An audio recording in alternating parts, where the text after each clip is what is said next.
हट गोरी नीचा स्कूल छो तोहर जवानी रानी हबरा के पुल छो।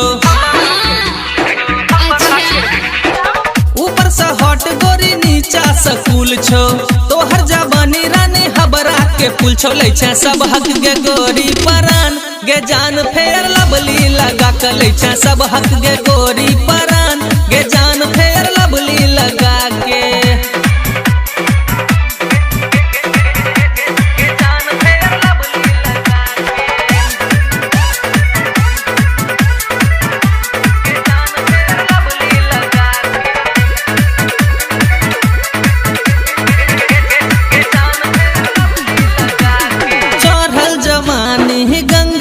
पानी मारते गोरी हिलोर गे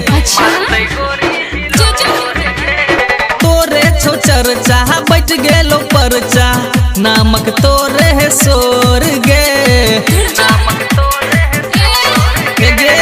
टी शर्ट छो टाइट जींस ढीला लगई छो कनी मिजाज तोहर गीला लगई छो किया चले छा छाती उतान गे जहन फेर लवली लगा के ले छा सब हक गे गोरी परान गे जान फेर लवली लगा के।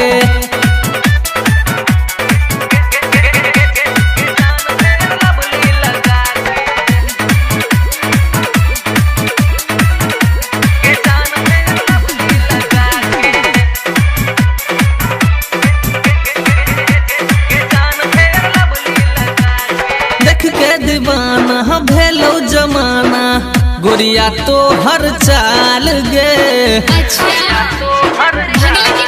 आहे गे नमकीन जवानी तो हर गे रानी लागे छो बड़ा बबाल गे।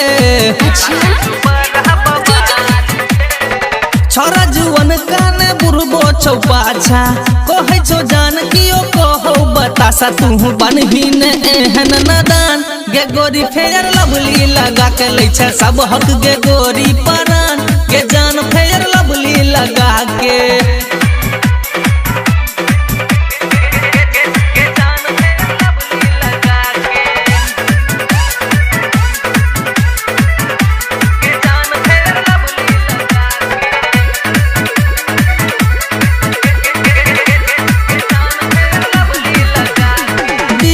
झगाबै छौ गाना गे गोरिया देखी तोरा प्यार में रेबती रंगीला को दे तो ढीला मिली है कहियो जोगार में। गे गोरी मिला लोहा बाजार में सज धजई है गोरी 16 सिंगार में अभी हम मिले हमरो दलान गे जान फेर लवली लगा के ले छे सब हक गे गोरी परान गे जान फेर लवली लगा के। ऊपर से हट गोरी नीचा स्कूल छो तोहर जवानी रानी हबरा के पुल छो ले छे सब हक गे गोरी परान गे जान फेर लवली लगा के ले छे सब हक गे गोरी परान गे जान